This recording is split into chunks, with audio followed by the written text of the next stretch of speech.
Not all stories are chronological, especially when considering the tale of Quentin Tarantino. Two directors hot off of their incredible indie debut films, genre fans, creative cinematic geniuses. These guys make exactly what you would expect from a crime film until. Directed by Robert Rodriguez, written bit by Quentin Tarantino. Hang on a second, I'll get a handle on this. Starring George Clooney, or pardon me, George the Animal Clooney, Harvey Keitel, and the first appearance of Juliette Lewis on our particular Tarantino quest. You like Cheech Marin? We got him. Selma Hayek? Here. All right, Ramblers, let's get rambling. The Fantasmagorium show proudly presents Bullets, Blades, and Babes. I am Scotty R37. Catherine is on brain detail, and Steve is a bad motor scooter. How are you, Cat? Great. Um, The camera seems to be cutting off the top of your head, Scotty. well, that is easily fixable, my friend. Yeah, that's better. When was the last time you saw Dusk Till Dawn? Excluding this afternoon, I probably hadn't seen it in 15 years, maybe. And again, like, I hate to gush over the Tarantino-ness of everything, but this is one of those movies that I usually watch around Halloween. This is one of those ones that get me in the spirit of cell phone notifications. In the spirit of Peter and the Wolf, and we're going to get demonetized for We are by public domain classical music. But no, like, this is one of those movies that I see quite frequently. This is on my regular rotation. If I had a movie jukebox, this is on it. Steve, when was the last time you saw it? I just saw it this afternoon as And as a rewatch. Before that, probably 5 or 10 years. I'm not exactly sure. It's not one I go back to because I don't think it's a very good movie. okay, well, that's interesting. What are the detriments in your eyes? So it's a really good movie until we get to the titty twister, and then it's a really good movie for about 5 minutes in the titty twister, and until Selma Hayek turns into the vampire monster, whatever you want to call her, and then it just the campiness just takes over, and it's incredibly bad. I kind of agree with you, but we'll get into it when we get into it. Sure. Also, I yes. would say if we could go back in time and I could give Robert Rodriguez any pointers or advice, would be not to edit your own movie.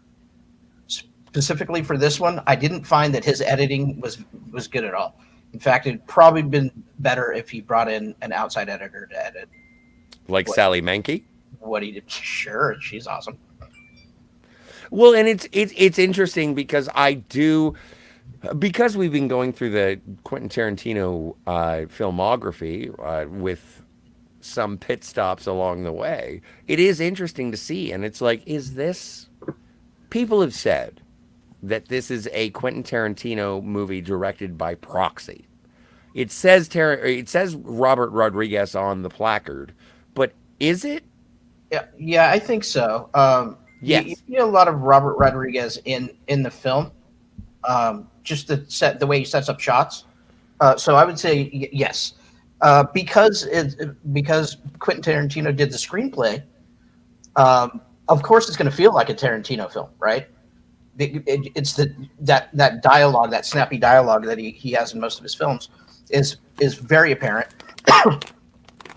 Even almost kind of cliche in this, but Well, and Cat, but good. I was looking at some of the older promotional material from Dusk Till Dawn, and there was a teaser that was made with Joe Polito. Joe Polito, you'll remember from being from Dawn of the Dead. He was the guy who was in charge of the military compound in the subterranean basement of Dawn of the Dead. And it was like, that's really weird to see that. And so, but this was a movie that was prepared by different filmmakers before it was ostensibly taken over by Tarantino and Rodriguez. Yeah, I didn't read much into that history about it. I didn't really know about the backstory to the movie at all. It was, well, no, there was a writer and he created Robert Kurtzman. No relation.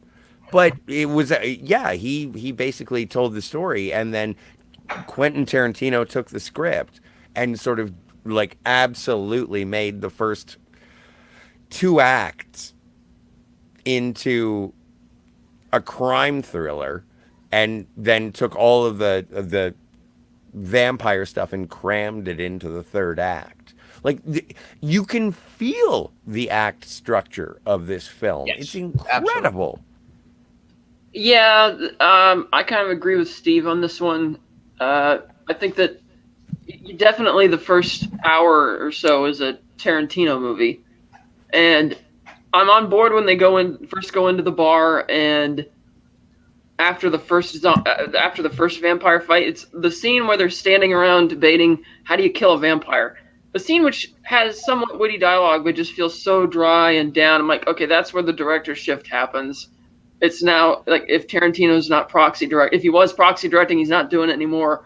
Yeah. And from then on out, it's just like this schlocky, just nonstop action, and and you can have that if you have the sharp dialogue and the situations backing it up, but it's not. And I'm all for hybrid movies. It's kind of a neat surprise that we go from, that, like you said, that crime drama to all of a sudden it's like a vampire monster movie, but maybe not spend the entirety of the second half of the movie in the bar. Like maybe have that be a segment and then move on and go somewhere else. Because after, it just felt like the movie tonally just changed when they start talking, oh, maybe garlic, what about silver bullets? Like, no, that's for werewolf. So why are we talking about it? And even no. Line is dry. Hang on a second there, Catherine. Reel it in for just 1 second. Is there something about silver that happens with vampires? I don't remember. From what I understand, when it comes to vampires, they do like something about traveling through silver. Like I think Anne Rice even said that like vampires, because they are transformative, they can go through like water faucets because they are like the faucets themselves are made of silver. There is mythos that they sort of poke at in this movie. And it's like, did you know about that? It's like, I'm not sure, but I kind of feel. But the conversation doesn't go anywhere interesting. They bring it up once it's over with, and then they like they said, oh, we don't have any silver, move on. But that's the beauty of the conversation, is that when Kate says, well, does anyone have any silver? Then shut up. Right. It's great. It's still a very dry Yes. delivery, and then the rest of the movie from then on out is just the carnage. And then you have the brother character who's like barely any dialogue. He's not even there, and it's like, okay, what? That was a little bit of waste. And you have there's a very weird thing that happens, and it may be because it's all crammed into the third act, into the very end of the movie. There's a weird thing that happens that when Selma Hayek first turns into a vampire monster, whatever, it looks. I mean, it looks pretty good for the time. The prosthetic looks good, and it's kind of classic vampire. And then the vampires slowly morph more into beasts, and then by the end, they're just like there's like this weird rat beast thing, and like what the logic doesn't track, or it tracks too fast that it doesn't. I thought it was almost like he was transforming into a werewolf, like he was the one who brought up the silver. Right. It almost but there was, if you look even before that in the hallway, there's some like dog beast thing at the very back. Like this, I don't know. It just got really wacky. It does, but I don't mind wacky. I don't mind if you go completely off the rails, but kind of set that logic up. There's no setup for that. I think that it weird. I think it boils down to also the rest of that whole third act, which feels longer than most third acts because it's just them killing his vampires bar, does not live up to the cold open of the movie. The cold open's so good. Yes. So good. It's like, okay, we're in this convenience store having a conversation with the sheriff. Oh, and there's two psychos holding a guy hostage, and one of them, played by Tarantino, is so psycho he's making up fake reasons to kill people just because he's a psychopath. And it's like, this is really good. And I'm like, and that tension was really great when they went to the motel, and it's like, don't leave her alone in there. You know what's going to happen. Yeah. And sure enough, it does. And he's so, Seth is so bothered when he sees it. And it's like, there he goes again with Juliette Lewis. And he's like, imagining her. Well, in the hotel when Seth goes after Richie, like, I don't do this. I don't rape women. This is not what I do. It's so good that whole front part, that whole first act is so well written and laid out and filmed correctly that it's the juxtaposition of that and the very end of the movie is like, what the hell happened? Well, no, but George fucking rails fast. George Clooney is so good in this movie. He is. He's great. It's the one character he plays that isn't the same as everything else that he does. Because every character I find he plays in movies, excluding this one, is the same exact character, just different shades of that character's personality. Right. It's like Danny Ocean is like the more confident version of the character. Then you see, other than his rom-coms, what would he be like when he's romantic or when he's scared? It just all seems the same to me.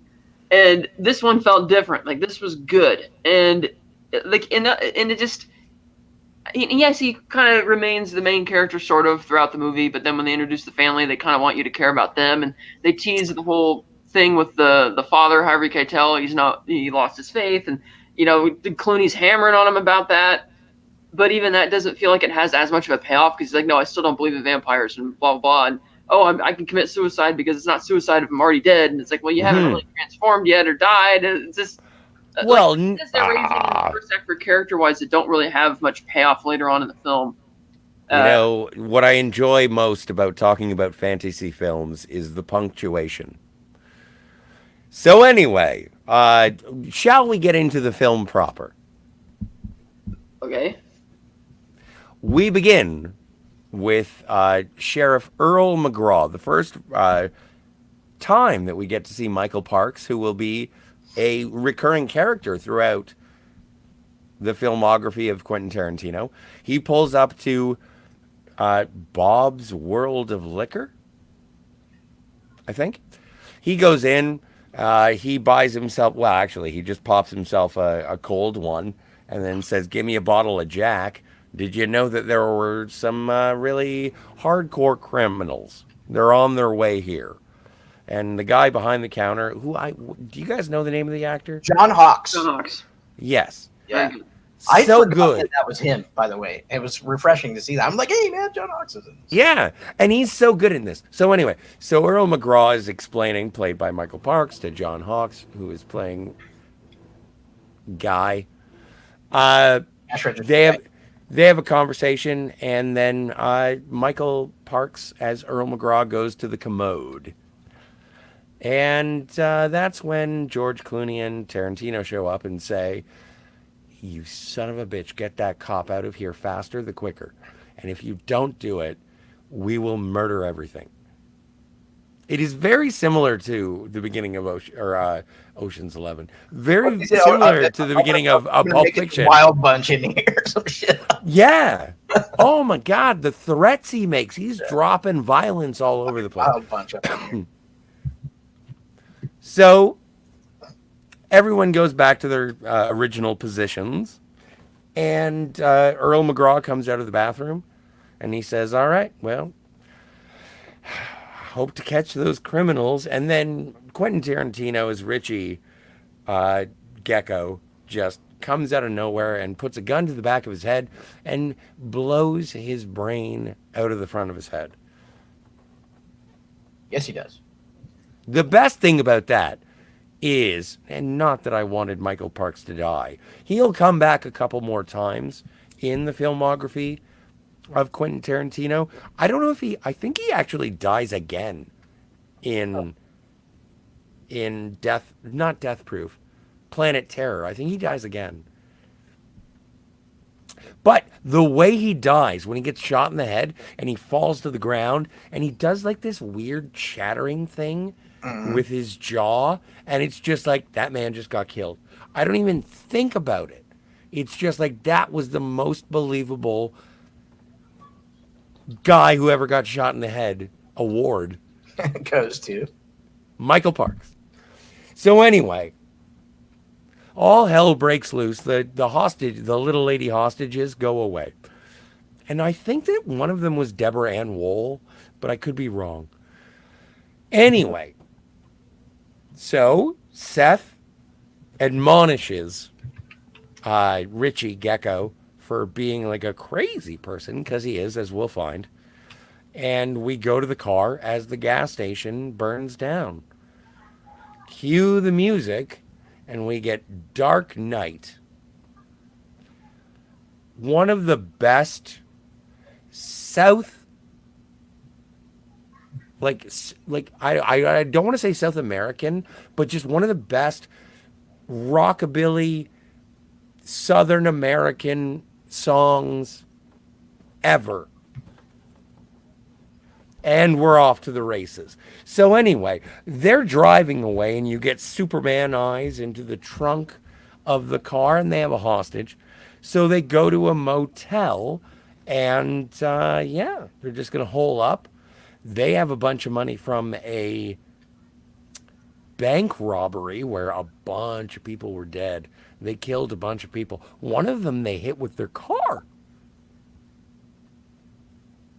Oh, by the way, Scott, just a little update. The blonde hostage was Amy Graham. Redheaded hostage was Heidi McNeil. Oh, excellent. And also, Kelly Preston makes a cameo in with John Saxon, and they sort of update the audience, and they talk about the death count, and it's like, and now we have Rangers up to 7, policemen up to 5, and civilians up to 3. Like when you hear the song "Dirty Laundry" by Don Henley, this is exactly the scene. Some people are going to say "To Die For" with Nicole Kidman. I say Kelly Preston. And also, it's always nice to see John Saxon. Sure. So, then we cut to the family. Who are the family, Kat? Harvey Keitel, Juliette Lewis, and Ernest Liu. Their father, son, and daughter. They've just bought an RV.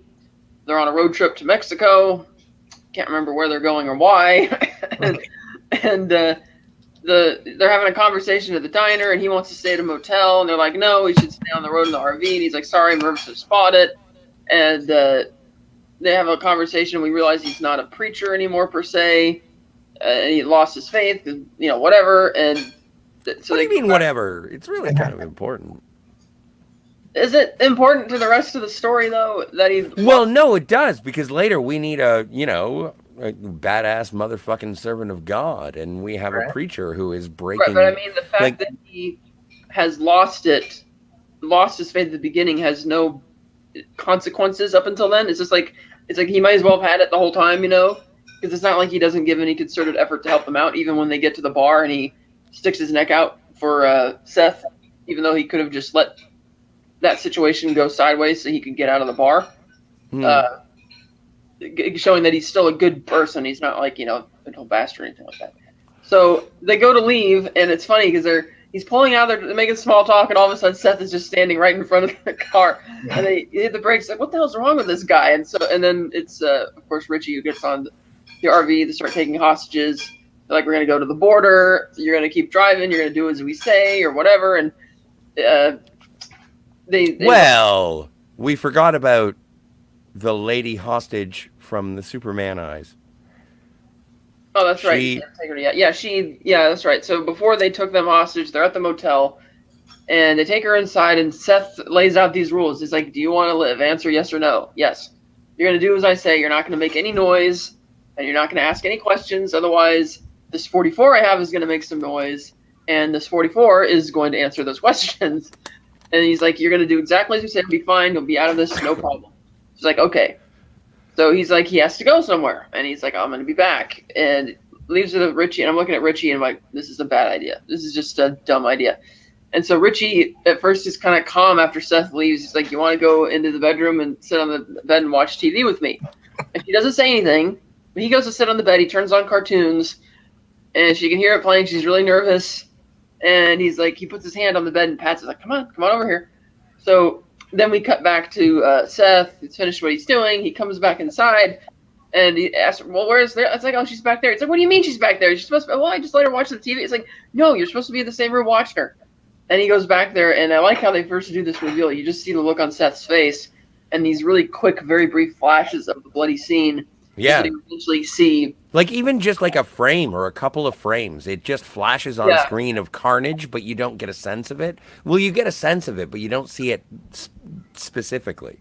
Yes, and then you do eventually see it specifically with the long shot. Yes. When they're going back into the other room, and that's when Seth gets in Richie's face, and because Richie's trying to defend it, saying, "Oh, she was trying to get away," and Seth's like, "No, that's bullshit." He's like, "I don't rape, I don't do this kind of shit. You're psycho, whatever." And yeah, not seeing the writing on the wall with Richie and how this is not, your brother, sure, but this ain't a good partnership. And so, well, I just remember the last time I was in El Paso with my sister, and she had murdered some woman. Yes, and what they needed her for was, of course, to get across the border and into Mexico. And so now they need to take other hostages. So they take the family hostage with their RV, and they're laying down the ground rules and such.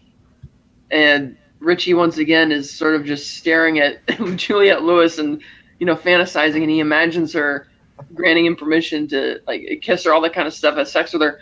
And of course she's not actually saying anything to him. He's just kind of imagining it, and Seth could see what he's doing, and he's like, "Hey, Richie," and he's like, to Richie, just don't talk to don't talk to them. Just I need to watch the children, not talk to them. Watch the kids.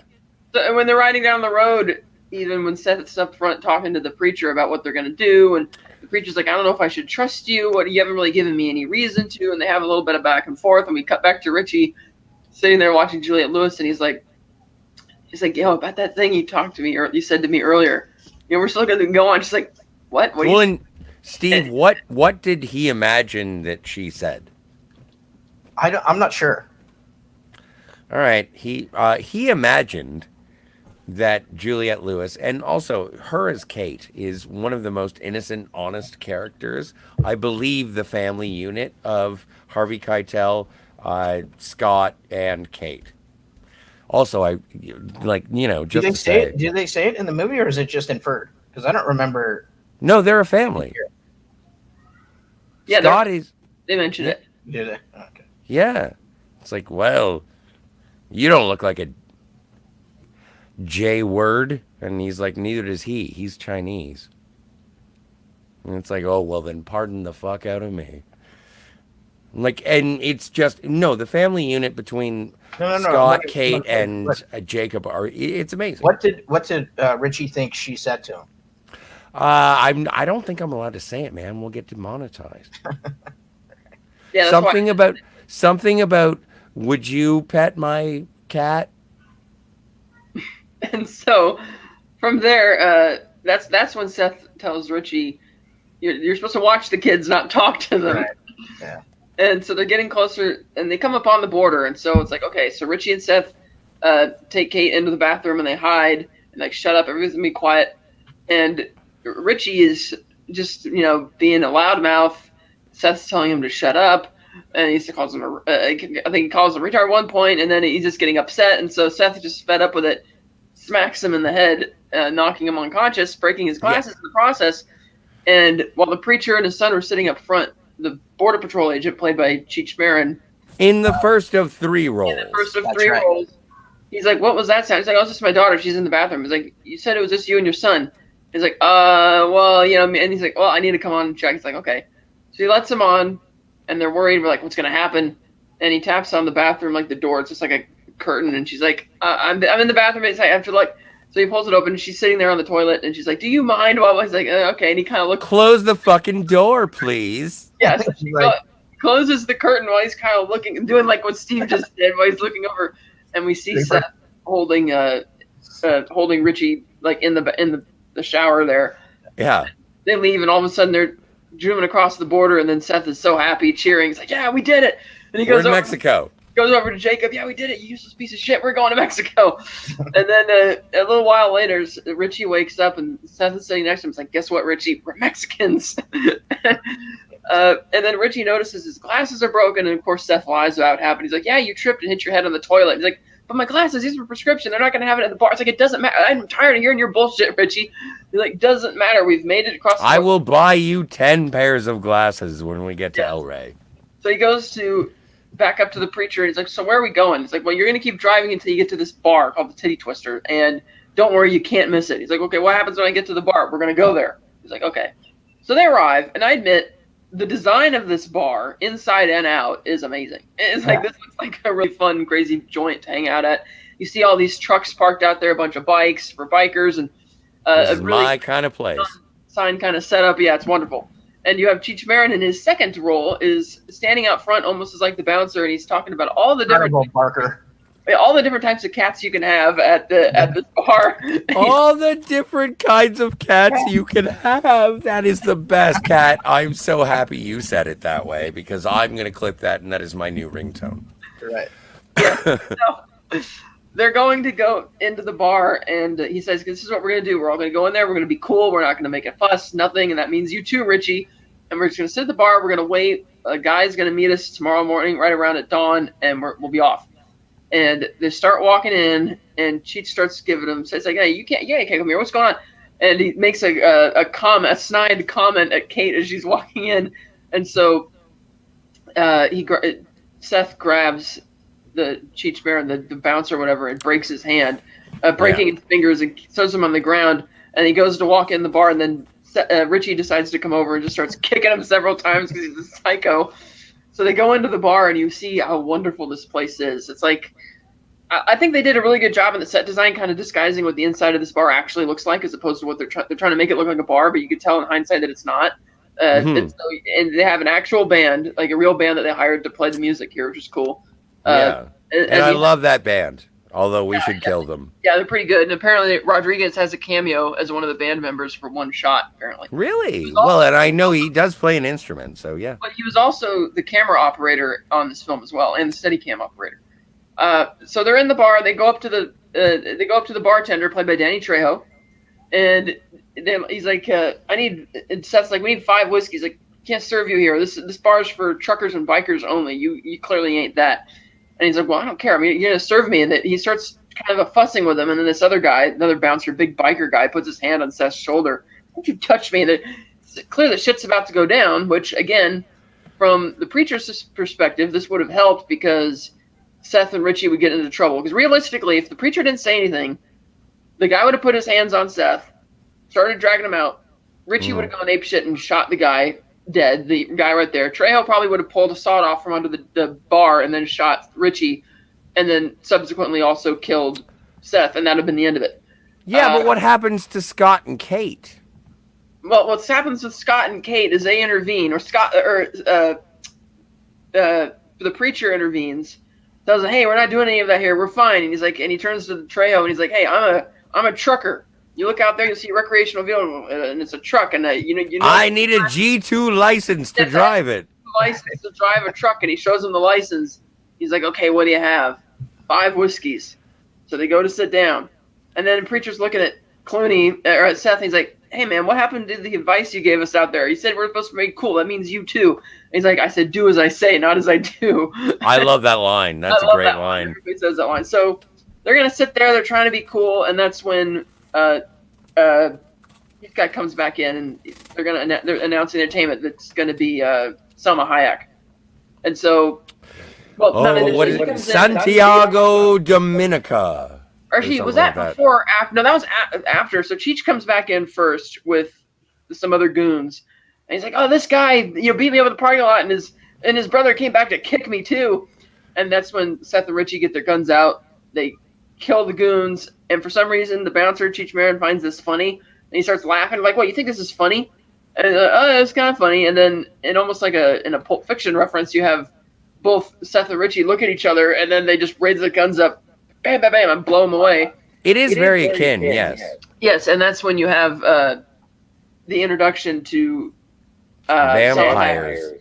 So when Selma Hayek is out there doing her dance with the boa constrictor and doing her thing, you get the second of 2 foot fetish shots in this movie. The first one, my god, is with Juliette Lewis in the RV with Seth, and it's all about her feet. And then we get another one with Selma Hayek basically pouring whiskey down her leg, onto her foot, into the mouth of Richie. Quentin Tarantino, yeah. Yeah, and so that again is more signs that Tarantino had a hand in this, and And Or also, a foot. so the trivia on the no thanks, I already have a wife. Supposedly that was improv, complete improvisation by Clooney on that part. right. So they're dancing, and Wow. or she's doing her dance, and I thought the music and the whole choreography, that was all a really great scene. And during that time, we see 2 more cameos. We have Greg Nicotero as a cameo; he's an SFX guy, and of course Tom Savini as Sex Machine. Yeah. More than a cameo; it was a supporting role in this film. Yeah. Yes, sir. So at the end of the segment, she suddenly turns into a vampire, and she decides that she's going to make Seth her slave. And he's listening to all that, and he's like, "No thanks, I've already had a wife." And he shoots at the chandelier, causing it to fall and hit her in just such a way that it impales her, and she melts like a vampire would. Then you have a big fight at the bar where all the dancers and even they all start going crazy and attacking everybody. And that's where we also meet Fred Williamson's character. He's, of course, former AFL player, cool guy, been on a few blaxploitation films in the 70s, really cool guy. And he actually flips a table over, and he grabs the girls and starts throwing them on the table legs to impale them one after the other, which is kind of cool. You have Savini being kind of a hero, saving the kids a couple times. Eventually, most of the vampires in the initial bar are gone, and they're all trying to formulate a plan. What are they going to do? The doors are locked. They can't get out. And while they're all deciding what's going to happen, Kate doesn't notice that there's this vampire crawling towards her, starts fleeing to get away with it. Savini runs in to help, and during the melee, he gets bit on the arm and tries to hide it. And then they all have this conversation. When they're all having the conversation about what do you need to kill a vampire? Do we agree that these even are vampires? And the preacher's like, well, I don't believe in vampires. And then, which Seth just ignores that. He's like, well, since we're all in agreement that these are vampires, since they're dying from wooden stakes in the heart and all that, we'll just treat it like these are vampires. And the whole time they're having this chat, Savini's kind of standing sheepishly off to the side, and as his fangs are starting to grow and his fingers start going, he's trying to hide it. And at one point, Jacob notices, he looks over at him just briefly, and Savini's able to keep his cool for turning back. And then it's like not long before Savini snaps and bites Fred Williamson, and he bites the preacher. Well, that's later. That's right. That's later, because they do kill the band. I forgot about that. Or they try to kill the band, but then I guess they just blow up for no reason. Yeah, I couldn't figure out if that was supposed to be them using a disappearing act like magic, like, oh, smoke screen, they're gone, or it just... At this point... At one point, they go from playing actual instruments to actually being vampires with instruments that are made out of body parts. Yeah, cadaver guitars. Cadaver guitars. Which is very strange. It was. It was kind of cool, though, and so... I thought it was great. And so they're all so you have the fight scene where they're fighting all the vampires and everything, and at one point Savini introduced himself proper to Kate. He's like, "Hi, I'm Sex Machine," which I thought was actually kind of funny right after he pulled that guy off of her. And it's like, okay, maybe this is going to go somewhere, but then it doesn't, because they're trying to figure out what they're going to do, and Fred Williamson makes a point about how he was in NAMM in '72, going on about his NAMM experiences and how it's going to help, and then eventually Savini, tweaks out to become a vampire and bites Williamson and the preacher. And then that's where you have another change, like Steve mentioned, a change in logic, where instead of vampires, you have just what looked like zombies, basically. Reanimated corpses, just sort of. Yeah. I'm hearing a lot of feedback. Is that? Is I'm hearing it? Okay. Yeah, I'm not hearing anything. That's not okay. So from there, it just kind of becomes relentless action, and the preacher is left behind the bar. The kids go with Seth, and that's right, I forgot to mention, Richie got turned into a vampire. Yeah. And at first he got mad at Savini because Savini was going to kill him, and he says, "No, don't you dare!" And he puts a gun in his head. He's like, "It's not your brother anymore." It's like, "I don't effing care. Get the fuck out of the way." And eventually he's like, hold him steady. And so they hold him there, and he's like, "Richie, I'm going to give you the peace and death that I wasn't able to give you in life." And he impales him. Killing him. That was something else that happened I forgot to mention. So the action kind of goes on for a bit. Eventually, Seth and the kids break through the back of the bar through this hallway. And we notice now that it looks almost Mayan or Aztec. Like, what is this? And they head into the back storeroom. They lock the door. They find a bunch of supplies that they surmise was there from when the vampires would raid all the trucks that are parked out back, and they figured we got to find some weapons. And then the preacher coming up from behind the deck, not having a cross, because at one point Juliette Lewis, Kate, uses a little cross necklace she had to shove it in a vampire's mouth to kill him, and so he uses a shotgun and a small bat, and a baseball bat to make a cross, while using the shotgun at the same time, which I thought was kind of cool. Yeah. And he comes down the hall and he's like, "Let me in. You have no option." And he's like, And so they let him in.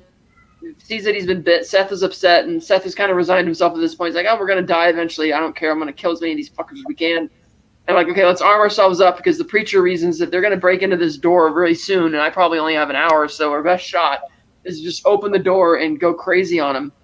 So they get their weapons, including a chainsaw. Open the door. They go after all these again. They look more like zombies at this point than they do like zombie goblin mix or something. They're like beastly vampires. They're not necessarily vampires. Like they're not your Draculas, but they're your like monster vampires. But they're able to also change at will between their normal human form and these corpses. It's a little weird. And these ones also came from elsewhere down below because they. Oh, I forgot to mention, like, if you don't like the nudity, don't watch this movie because there's a lot of nudity. Because there's also a joke at one point when they, in the initial fight, every time they impaled a vampire through the heart, it would burn up and melt and disappear. But after the battle's over with, there's so many of the bodies left around that didn't happen, and one of them mentions, "Hey, are they supposed to burn and disappear?" And then they all just suddenly catch fire. And the fire apparently doesn't cause any damage because when Richie caught fire, the two guys were still holding on to him and they didn't get burned. Right. So that's kind of weird. But then after all the other fires burned away, there was still fire burning. Supernatural fire, Cat. Supernatural. Yeah, supernatural, I guess. So they eventually fight their way back into the main bar, trying to make it to the exit, and that's when the preacher, finally starts tweaking out, and Kate sees her brother get seized, and he's pleading with her, "Kill me, Kate," and not very great acting. He's like, "Kill me," and she's like, "I can't." Wow. And then eventually she pulls the trigger and kills him. So it's at this point where bullets become explosives. Yeah. So now if you shoot the people the monster vampire, whatever it is, now they explode. So they're just shooting and dying before. I thought it was because they were cutting crosses into the tips of the ammunition. So that's what it is. That's what I thought. Yeah, they were doing that, weren't they? Yeah. So that's what it is. That's what makes them blow up. Yeah. Makes them explosions. I can't remember who killed the preacher. Steve, none of this makes any sense. The entire reason that we are here is just to watch vampires explode. I can't remember. Did Kate kill the preacher? What's the son's name? Can't remember right now. Sorry, which? Oh, no, Kate killed Scott. Yeah. Oh, that's right, Scott, not Jacob. Yeah, so Jacob got killed by... How did you not remember Scott? Like, Scott is my favorite character in this movie. Okay, so what happened to the preacher? Who killed the preacher? Well... Right? Sex Machine. And then Scott does. Yeah, no, Scott throws a condom full of holy water into his head. Right. And then he shoots him in the face. Because I thought that Scott died after...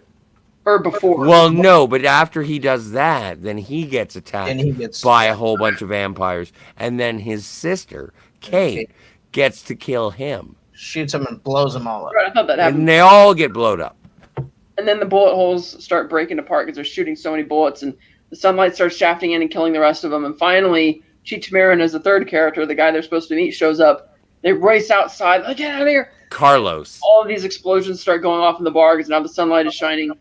And then Seth is looking around and Cheech is like, "What the hell happened?" He's like, "Why did you pick all the places you could pick? You picked this place. Why?" He's like, "Well, it's out in the middle of nowhere. Cops aren't going to be around. Have you ever been here?"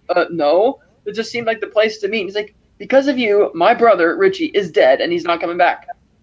That girl, her entire family is dead and they ain't coming back." And he alludes to a conversation he had with Richie earlier in the movie where they mentioned that they would have to give this guy 30%. And Richie wanted to negotiate, and Clint's like, "No, this is like biblical scripture. You do not negotiate with these guys. You come down south of the border, do this outright, you get 30%. But now he does want to negotiate. And he's like, you're only dating 15%. And he's like, 28%, 20%. 25. Okay, shake his hand. 25. There are two things that I want to highlight about this particular scene. First things first. I absolutely adore. I think this is when I actually said, "Hey, George Clooney's an actor." When he says, "I don't." Do they like? Okay, so he goes out and he's like, "You just led us here to this demonic pit. I would appreciate it if you said sorry." And he's like, "What? Were they just like psychos?" And he's like, "No, they were not psychos. They were vampires. They like, do psychos explode when sun hits them? I don't care how crazy they are." Correct. That is my first favorite. Second favorite is with Cheech. Like, I love Cheech in this movie. He is absolutely great. And he's like, all right. And then when they negotiate, and it's like, I'm not paying 28, or I'm not paying 30%. And he's like, 28? And it's so good. And then also the denouement of this with Seth and Kate, with Clooney and Juliette Lewis. Like, just the character makes the rest of the movie better. Like, Kate, Juliette Lewis's character, says, "You want some company?" And he's like, "No. Don't come with me. Go home. Don't come with me." And I think that that's one of the things. Like, the best part of that is when he says, "I'm a bastard, but I'm not a fucking bastard." Exactly. Right. And he had her go get the money out of the RV, and he gave her some of the money as well. Yeah, I gave her a nice stack. A nice stack. And he's like, "Do you know what Al Raya is? Do you know what happens down there?" And she's like, and Cheech like, "Come on, man, let's go." And so they drive off, and she just kind of watches them leave, and I'm wondering for a minute what she's going to do. And she eventually takes the RV, and they have a great. I mean, the quality of the matte painting itself isn't great. I think they could have gotten somebody better, like maybe Star Wars, who worked on those matte paintings. But I like the concept of it, that the camera just backs all the way out, and you see behind the bar all of the wrecks of the trucks and other bikers there, and you see that it's actually like an Aztec pyramid. Right. Yeah. And Aztec or Mayan. And all the openings have like gushes of blood that have been stained out of it from all the previous attacks. And it's such a cool idea. It's like, oh, okay, so that's what the idea of this movie was. But I agree that it's so awesome to see that as like something. It's like all of the world building of everything that you've just seen in the last matte painting of the film. Yeah, it's like, oh, I get it. It is one of those things where you're watching a movie, and at the end of the movie, it's like, oh, I get it now. Mm. This is just where they live. Like what? Yeah. Like why is this happening at this bar? Well, the end tells you. I did like the end result as well with the Seth and Kate. Yeah. I like that a lot. I just feel that while I also appreciate that this is a hybrid film and that it goes in a different direction, I think a lot of the action scenes go on too long. Like, I was getting a bit action fatigued. I mean, granted, it's not that long because it's about 76 minutes into the movie when they have their conversation of what are we going to do now? How do we kill vampires? And there's only like 25 minutes or so left of it. But it felt like most of that 25 minutes is just spent on more carnage and the different weirdo lack of logic changing types of monsters and just killing left, right, and center. And that witty dialogue is gone. That tension of the first half of the movie, for the most part, is gone.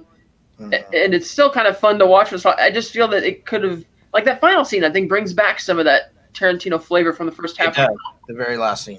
And while, yes, the carnage and everything pays off the relationship, how he feels sorry for everything that's happened, I think that they didn't either need to spend as much time there or could have had other things happen along the way. Or shoehorned it, have Tarantino write some more dialogue in there or something. Because it does feel like it, like I said, like you could definitely feel the tonal shift in the film. Yeah. Well, and it's one of those things. It's one of those things that I think that if you actually saw the trailers, I think that the trailers sort of betray the film. If you were to watch it and you walked into a Quentin Tarantino, Robert Rodriguez movie at the time, you'd be like, all right, I'm in for a crime thing. And then it slaps you across the face with, shut up. Sorry, I shouldn't say that. I apologize, sir. But no, you get slapped across the face, and it's just like I thought I was watching a crime movie, and now you turned it into a creature feature monster movie. Yeah. Well, that's how I And- first saw it. I never knew what the movie was about. People were like, you got to watch this movie. This is like 15 years ago, or 15, 20 years maybe. And so I watched it, having no idea what it was about or where it was going. And back then I really liked it because it seemed really fresh. How it just totally shifts gears. Watching it now, it's like I miss more of that sharp dialogue and those awkward situations, especially with Seth and Rich and that family in the first half of the movie. I feel the same way. So, Scotty, if you're going to give this a rating, how many bullets do you give? Well, and also I have to take into consideration the previous bullets that I've given. Right. I love Dusk Till Dawn. Nothing is going to go below a 5 in this entire review series. I would say I would give Dusk Till Dawn 7. Cat? Yeah, I think 7 bullets. I think it's like a C, so 7's fair. Cool. Yeah, I'm right there. 6 bullets for me. I want to give it more, but the thing is, and this is the weird thing about doing this show, is that we're watching all the Tarantino movies. Mm-hmm. We just watched Pulp Fiction. Yeah, So, and I gave it a 10, right? you did. And so, like, I can't show up here and be like throwing tens at Dusk Till Dawn, like, It doesn't deserve willy-nilly. No, exactly. And so, pardon me, I have emphysema. So, no, I don't. But it's strange to watch these movies in a row and be like, these are all great. They're all good movies. I mean, like you said, there's not going to be any movie. I don't think there's any movie on the docket that we put together that we're going to review that is going to go below 5 for me. We have, and wait a second, none of us has seen Destiny Turns on the Radio. Destiny Turns on the Radio. That's Yeah. actually not bad. So Well, it could be under 5. I don't know. It's not gonna Oh. I've be never under seen it. I'm going to change my bullets to 6.5. I'm sticking with 7. I wanted to go 6.5 too, but I was like, yeah, 6 is a good number for Dusk Till Dawn. I think I gave 8.5 to Pulp Fiction. Maybe I should have given that one a 9. I don't know. We'll eventually do our reevaluation thing. Well, yeah, no, we'll get to it when we get to the recap. But you understand my trepidation. We have 100 comments Oh wow. in the Are comments. you so we should shitting me? get over there and check them out. It's probably a lot of highs and hays and Yeah, we could. Yes, yeah. but Well, let's- you know what? I just thank anyone who do people watch this show? yeah, I was like, wow, okay, cool. This show actually gets pretty good views. Oh, well. All right, so let's go through It's these. probably because of Cat. We won't spend a ton of time on them, but we'll kind of go through them as. Well, no, I want to hang on a second. I want to go take a pee before we go through the chat. So you guys start, and I'll get back to you in a second. Okay? Okay. Chill with Great. cats is edge of time. Chill Yes. with edge of Chill time. with Cat is such a fun time. Mhm. Cockney's here. Yep. Black Phillip Alvarez is here, dude. Said, "What's up? I had to watch this live as a horror buff. One of my faves. Yeah, you should have came on, talked about it. Yeah, if you were interested, it would have had you on for sure. Yeah." Black Phillip Alvarez says, "I saw it in theaters with my best friend in high school, and it blew us away because we didn't expect to turn into a vampire movie." Yeah. Yeah. I think most of us felt that same way when we saw it the first time in theater. Captain Raid on Phantasmagorium. Yep. I'm Cat, very you wanna cool with take that that. one? Pure sassiness and Hola Scott the Womp. Well, it's got the lump. Stephen Amore. Hey, Stephen. Says, hey. Black Phillip Alvarez. Well, didn't see that coming, and that's what I love the most about this one. I'm not Yeah. sure what I'm there, but okay. I think the whole twist in general. Twist, yeah. Okay. A little crosstalk.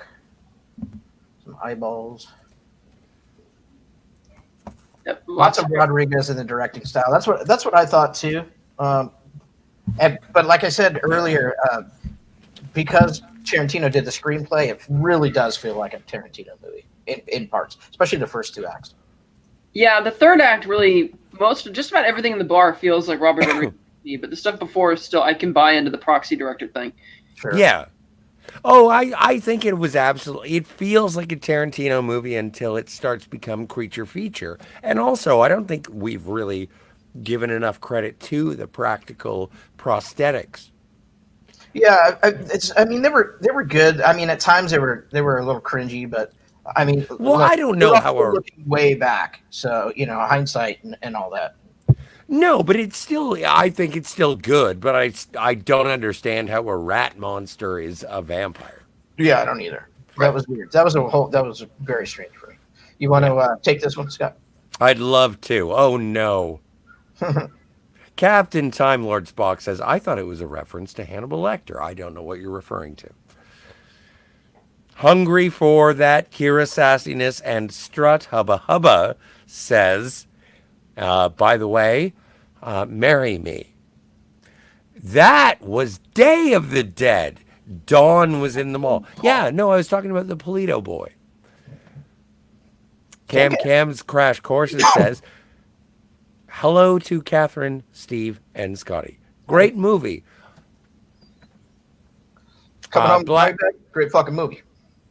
Black Philip Alvarez says the first half is very much Tarantino. I agree.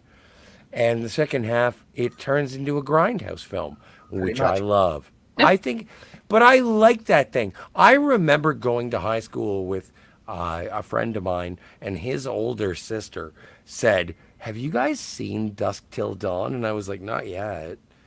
And she was just like, it will blow your mind. And I was like, why? How? And she was like, what do you think it is? And I was like, I don't know, some sort of Tarantino Western, like it's George Clooney with guns, pew pew. Pew pew. And she's like, there's vampires. And I was like, shut your head. And then I saw it, and it was out of left field. Yeah. It is something that is sort of one of those hallmarks of Tarantino. Is like, I remember being in the theater for Inglourious Bastards, and I was like, are they going to kill Hitler? And it's the same feeling. It was like, oh no, is this a vampire movie now? So, like, I love the twists and turns.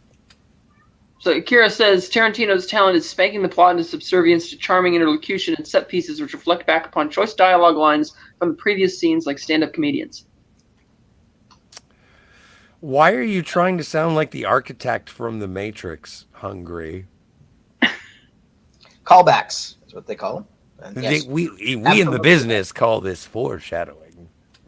Spank that plot into shape. You damn right. Will do. Hungry continues on. There is no myth, folklore stuff. R.E. Silver. That's werewolves.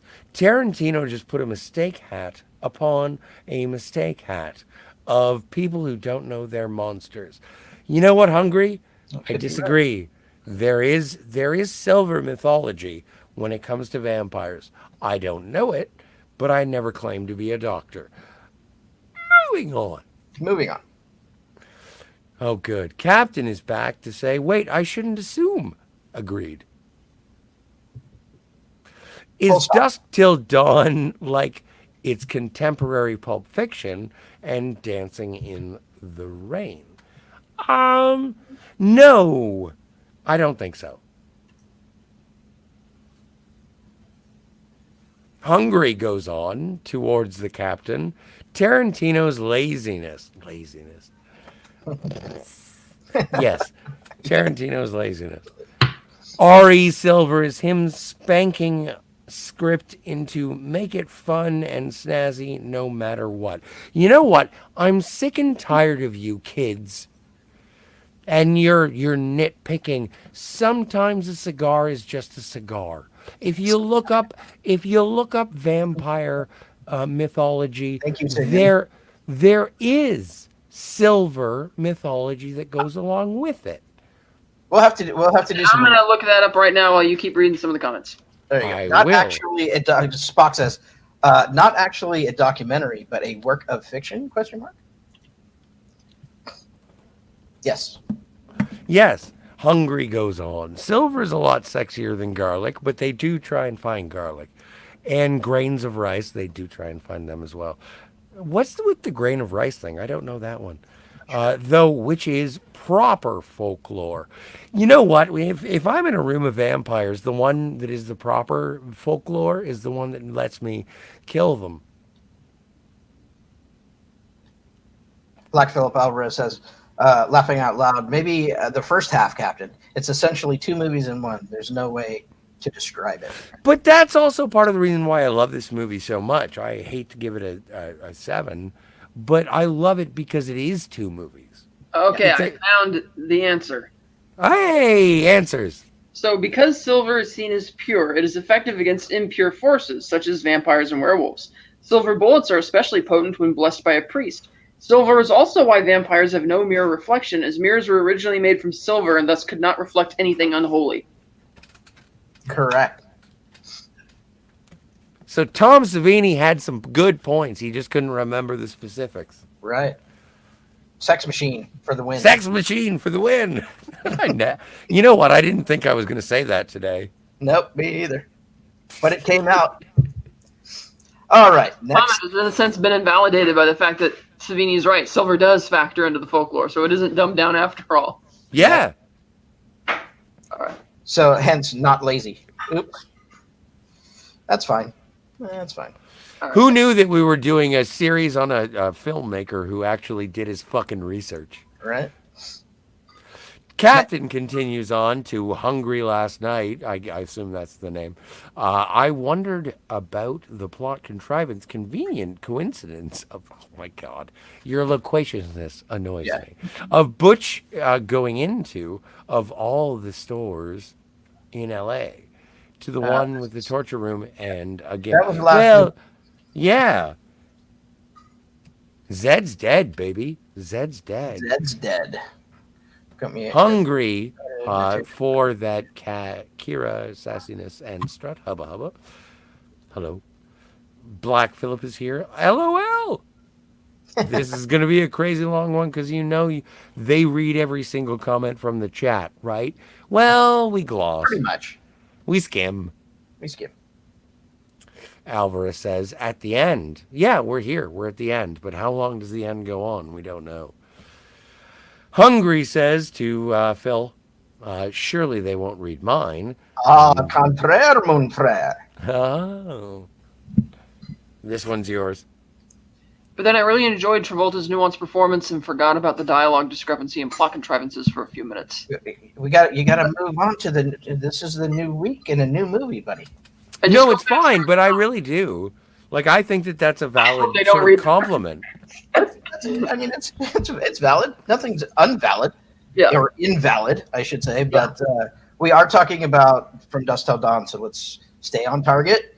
Stay on target. On target. I don't believe in fucking vampires, but I think we can all agree that we are fighting fucking vampires. Okay, let's go to the next chat so we can get through them. Hungry says to at the captain, whatever his name is, the minute micro expressions of that Travolta makes. You know what? The micro expressions of him make the film for me. Couldn't care less about Uma Thurman. So I like Uma. Last week's movie. Yeah. Tarantino wanted Travolta. This is Black Phillip Alvarez. Come on, guys! Don't get mad that they want to talk about last week's movie. But he said no to the vampire element and chose Pulp Fiction instead. Well, good for him because that was a smart move. I did not know that. That's a piece of trivia I did not know. Thank you, Black Phillip Alvarez. I think that Clooney did such a good job. I think so too. I think it was great. I think that he was really good. Travolta chose wisely. Yes, he did. Apparently. Hungry replies to Black Phillip Alvarez. I would have enjoyed Travolta playing. Oh no, not me. I thought Clooney nailed it. Yeah, well, if anybody knows me from anywhere across the internet, I would say that The only person that I think should have played Seth Gecko is John Hamm. Yes. Right. Okay. Moving on. Rest in peace, Kelly Preston. Absolutely. She was so smoking hot. And also, rest in peace, John Saxon, because he was in the same scene. It was so, that was he one of smoking hot, those, it was a satirical, I referential. believe the same month as she did. In a couple weeks. Really? Wow. I believe so. All right, Kelly what's next? Preston in Soul Man on the bed. I will always remember you. I always remember Kelly Preston from Jerry Maguire, but never mind. Cancer does suck. No, I love it. What's next? Stephen Amore says John Saxon is an actor it's possible to hire for a movie if you lies the script. We're going to have to work with your typos, Stephen, but I think I know what you're saying. John Saxon elevates any movie. That was right. They died 2 weeks apart. Yeah, if you like the script, yeah, he's really good. Wasn't he in a Bruce Lee movie? Yes, he was. Nice. Was it Enter the Dragon? It was Enter the Dragon, I believe. Nice. Don't hold me to that. I'm not a master of. So Stephen Amore also thinks Travolta would have been done better as Seth. I think I disagree. Clooney nailed. I think Clooney nailed it. Let's see. I thought it was a really good turn for him as an actor. Like he was trying to break out of the television mold. And you know how you have actors who are trying to move on from television? Like he was trying to stop being Doug Ross. And he was like, I don't care who I am, just anybody else. And then he got Seth Gecko, and it was night and day. Like He goes on to say that he's so good. guesses the scene is influenced by The Birds, one of Hitchcock's best scenes, showing the man with eyes pecked out by silent audio with jump cuts. Yeah. Agreed. Yeah. No argument, Steve. Harvey Keitel said Saturn 3 was the word. I've never seen Saturn 3, and now I want to see it. Fuck you. He quit before filming finished, but I like it, but could be better. Well, no, you know what? I enjoy seeing bad movies with good actors. Yeah, me too. What's next? Phil. It's not my job The this first time. half of the film is great, no doubt, but once they hit the titty twister, it becomes my kind of movie, and I just turn my brain off. Well, and that's the thing. It's an action movie with prosthetics. Yeah. The first part of the movie is actually taut criminal thriller. And then, like, it goes to fucking, forget 11, it goes to 19. Yeah. And it just gives you makeup effects, practical effects, fire, guns, weird Christian allegories, Yes. vampire things. It Like gets everything about that. Like it is so like, and the only reason I sort of degrade it is because I don't elevate it to the point of being cinematic genius. I think it is schlock.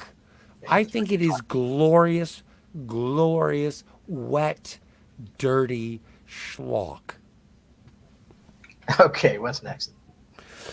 Phil continues on saying, I'll pay Scotty or Steve myself if they ever read every one of Captain's comments here in his voice. I don't do a very good Chinese accent.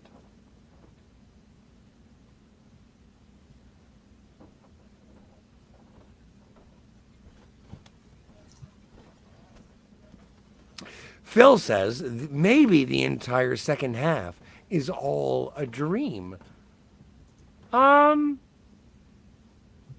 No, I don't think so. Yeah, I don't think it's a dream. Is it telling lies because vampires don't exist? Yeah, I think they're. Yeah, well, don't fucking tell me that vampires don't exist, because I don't believe in vampires. But can we all agree that what we've just encountered is fucking vampires? So don't tell me that you don't believe in vampires, because they're... So Hungry says it's telling lies because of how wrong they got the folklore. It's not as wrong as I think we thought in the beginning, though. So there's some truth in the folklore. You know what? I love the first half of the movie because it is such a different movie. And then when it does turn into a vampire, it's like, I don't care how you feel about vampires. What? Hello. They're here. What's We don't have time to talk about the lore. right. Stephen Amore goes on, the bar is what I'm building for the Ukrainia models. Ukrainia models? You're starting a Ukrainian. car factory? I'll be opening my home to support those Ukrainian refugees. Oh, and also, by the way, if you'd like to go to the website www.ukrainianwives.com, put in the promo code Stephen Amore, and you'll get 15% off. Hungry for that, Kira Sassiness says, Trejo is fab. Absolutely. You know what? I was surprised to see Danny Trejo in this movie. Yeah, he was good. Always good. Well, it's nice to see sort of like, and I don't want to call them the stable of Robert Rodriguez actors, but it was nice to see Danny Trejo and who was the foxy lady with the snake? Salma Hayek. That's her. Read the next. Hungry is a hippo for Salma Hayek. First crush, he says, or they say. Sorry, Desperado, she was sexier in this film. True. I believe so. You know what? And this is one of the things that I'm actually rather excited about is because the last film that we're going to watch in this particular retrospective is going to be Desperado, a Robert Rodriguez film. With one of my favorite Hayek. Rodriguez films. I don't think I've seen it all the way through. It's good. I can't wait. Stephen Morey says, what does Selma see in her multi-billion-dollar husband? Yeah, I couldn't tell you. Probably money. Oh, and also he's hung like a caber. Caber. Hungry says, Tarantino and them Tootsies. I know. Oh, no, I know. And also, you know, it's kind of weird because I kind of thought that it was like, oh, you know what? I wanted this movie in the retrospective because this is the most foot fetishist of all of them. This is the one where you get to see the foot in Tarantino's mouth. Mm-hmm. Philip goes on to say to Hungry, there's that scene when Sex Machine tries to hide his teeth before he changes. I loved that. I thought that was really good. And it's like, oh no. Oh no. Black Phillip. Yeah, as if we need another reason to love Salma Hayek, but damn, that dance was sexy. It was a sexy dance. Yep. Let's see, just kind of going through some of these. Blah, blah, blah, blah, blah. Black Phillip asks, Hungry, you saw it in theaters too? What was your first reaction to the sudden becoming of a vampire movie?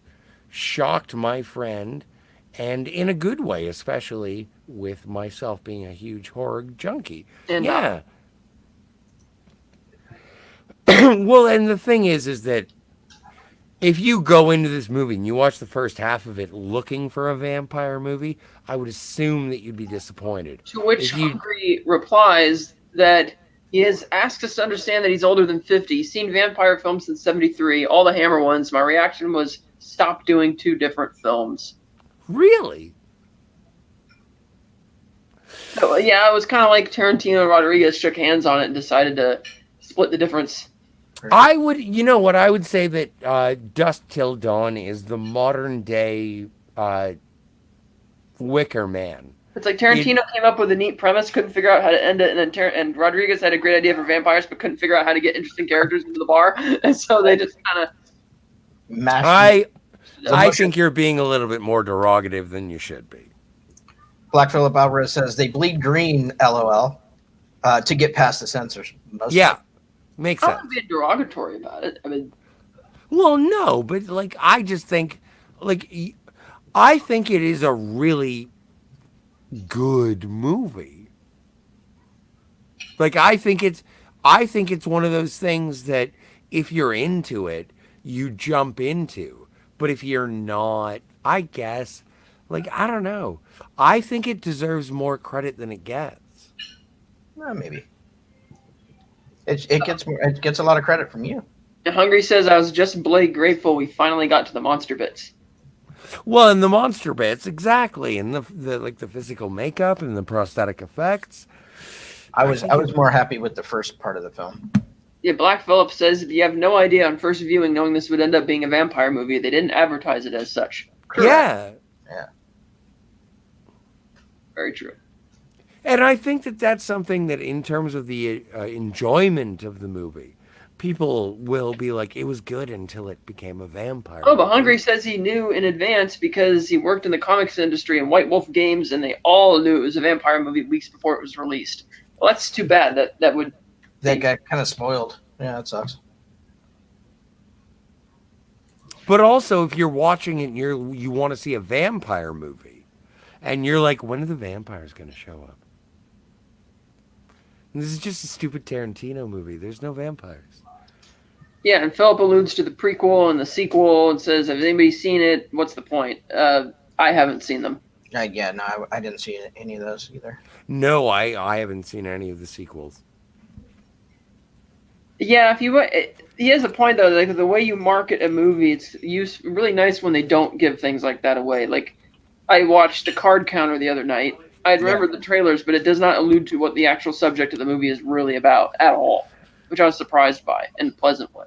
Yeah, and after your little, I'm sorry, Scotty. After your little review, I think I'm going to go check that movie out too. So not Which Brian one? says ahoy. The Card Counter with Oscar Isaac last year. Oh yeah, no, and hang on a second. We'll start plugging things when we get to the end of the chat. Well, I'm not plugging it right now. We were moving on, and you cut me off because you wanted to hear more. Cat, stop hitting me with your whip. Not Brian. It is nice to have you in the chat. Thank you, sir. Yes. Ahoy.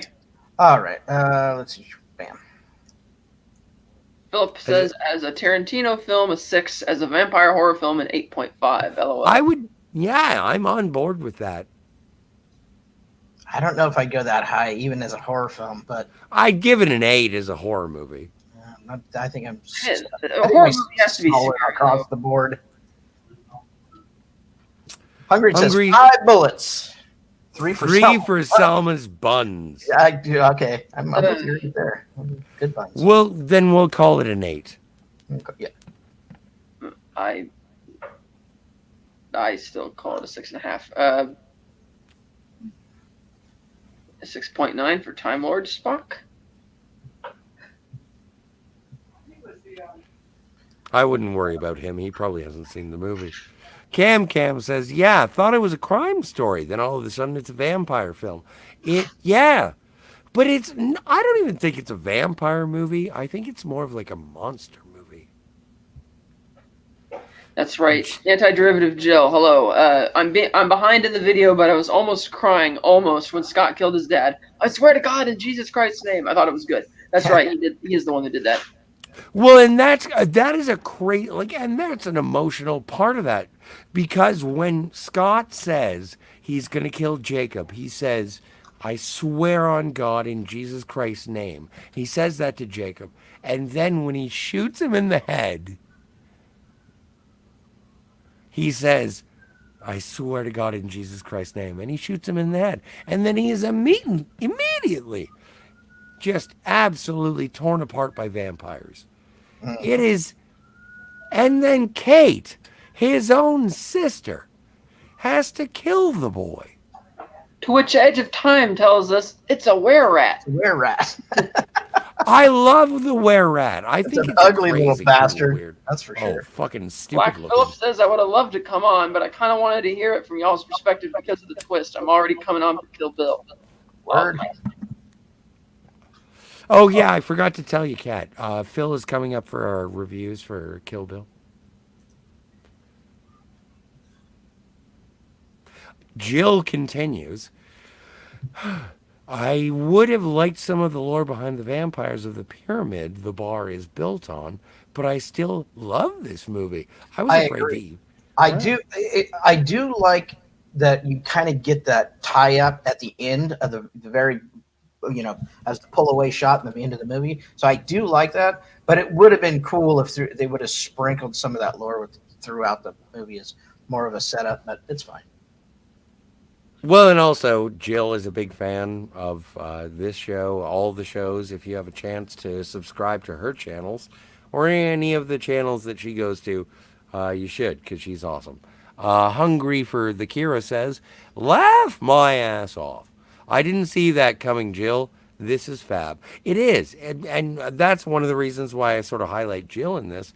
I didn't think that Jill would like this movie. I thought that she would be like, this is gross and icky." Like Philip Alvarez says, the sequels and the TV series sort of do it, Jill, relating to the lore. So that's cool, I guess. Would have been nice if it was in this movie, though.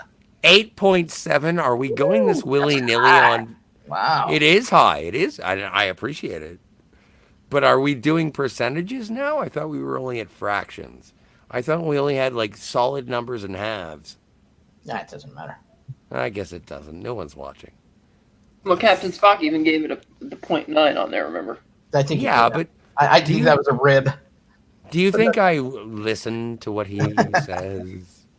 Stephen Amore says Satanic Rites of Dracula is Peter Cushing intending to shoot Dracula with a silver bullet, but there's more werewolf myths. It's to do with the silver being sacred. Well, do you guys have a favorite vampire movie? A Girl Walks Home Alone at Night is excellent. Nice. I like the Let the Right One In, the recent one. I like Yeah. that. I got that one. The original, you mean? Yeah. Yeah. Yeah. The Icelandic or Norwegian one, whatever. I think it's Swedish. I don't know. I not off the top of my head. I'd have to think about it. Kat, you know I'm racist to white people. I've always liked Interview with the Vampire. I always thought that was a great movie. So I don't think it's my favorite. It's just off the top but it's really good. come into my head. I'd have to really think back about it. There's some really good vampire movies. It was a pop quiz. It was kind of rude. I apologize. Nosferatu is still one of my favorites. Well, I even like the one with Willem Dafoe. What was it called? Like Interview with the Vampire? Not that. Vampire is another great one. Yeah. My personal favorite is John Carpenter's Vampire. But I put Let the Right One In up there as well. Yeah. So Jill goes on to say, I love the crime part of the movie developing the brothers' relationship. It reminded me of Mice of Men, except Rich's George is way more crazy, so I expected Seth to kill him, but not like that. Well, and that was it. That was an interesting relationship. Just the fact that Seth and Richie, like, it was brotherly love. It was like, get your hands off my brother. And then he's like, hold him down. I'm the one who's going to kill him. Kind of like in Shaun of the Dead, when the only person who can kill Sean's mom is Sean. Cam says you're right about the silver. Great. Oh, yeah. Jill is I found Frost's post-traumatic stress disorder memory captivating. Yes. Fred Williamson is amazing. And when he has his Nom flashback, it is through the roof. Love it. Jill goes on to say, for me, it started as a horror movie, except the horror was Richie at first and the vampires later, and then the two merged. Cool. Agreed.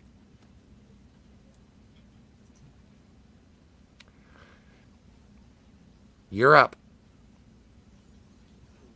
Jill's now irritated that me and my pals knew it was Hungry says to Jill, I'm now irritated that me and my pals knew it was a vampire film beforehand. I would have enjoyed the surprise.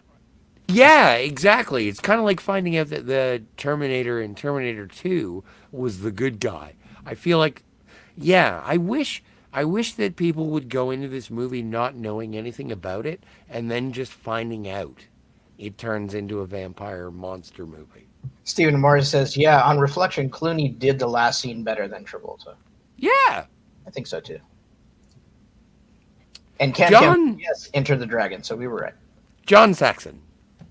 Thank you, Cam Cam. Doctor Who and the Daleks, says Cam Cam, is on terrestrial television. ThisTV.org. Okay. Thank you. Followed by Daleks Invasion. You know what? Peter Cushing is not one of my doctors. I don't care.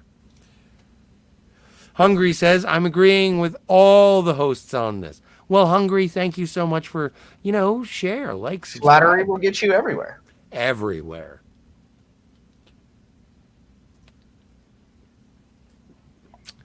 Jill is here, and she says, the moral, if you want a full crime plot, vet your meetup bars. Right. Absolutely accurate.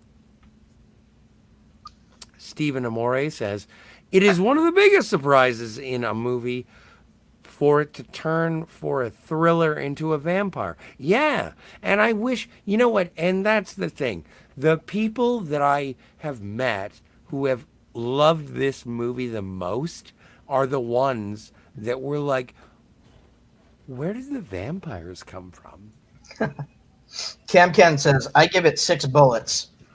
And if you try to run, I got 6 little friends, and they can all run faster than you can.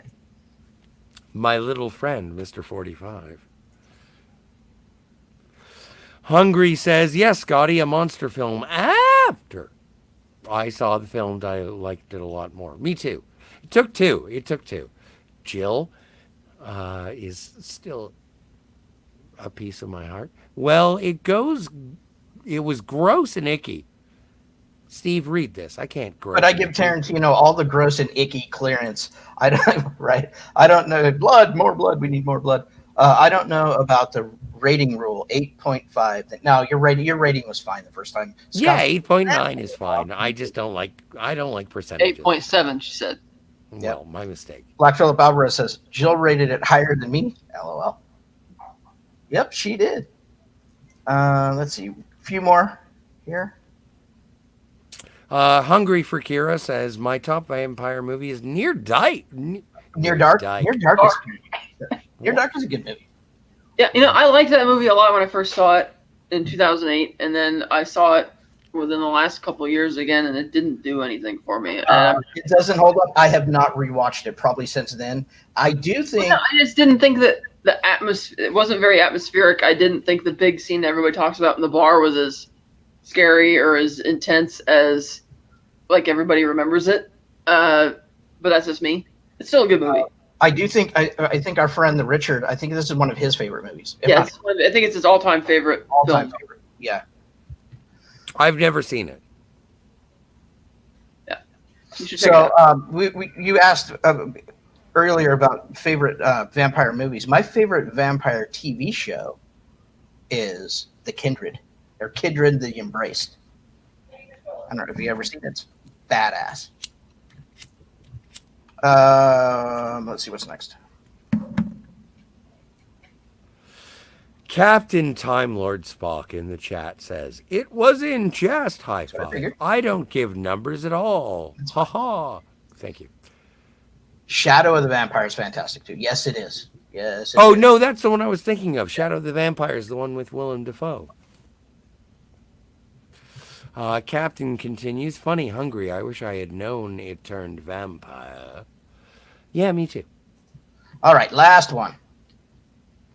Hungry for that Kira sassiness and strut. Hubba Hubba says, laugh my ass off at Captain Time Lord Spock.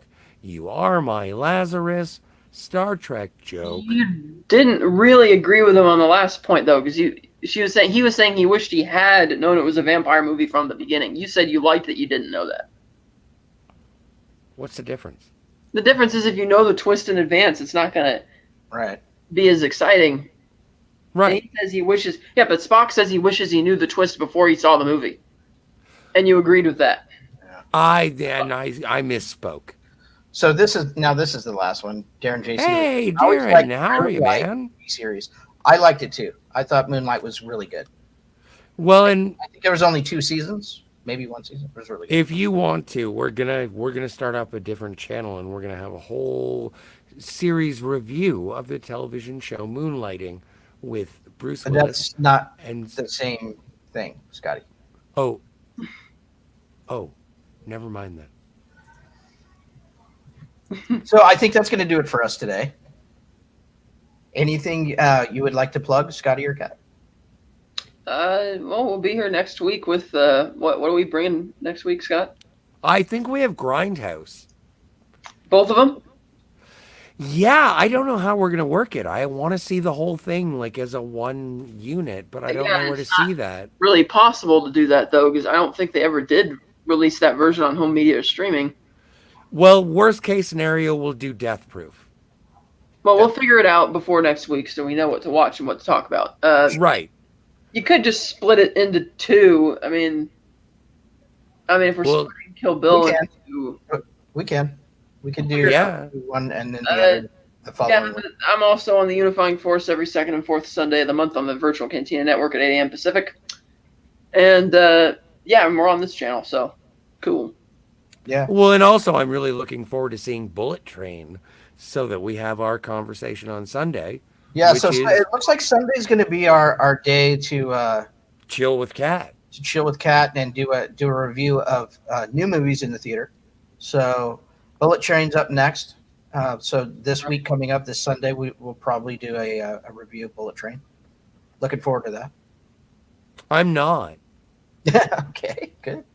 You going to watch it anyways? Yeah. Good. Alrighty. Well, then I guess. Oh, and also check out Cinema Gulp and Captain Cockney Spock and Black Phillip Alvarez and any derivative Jill.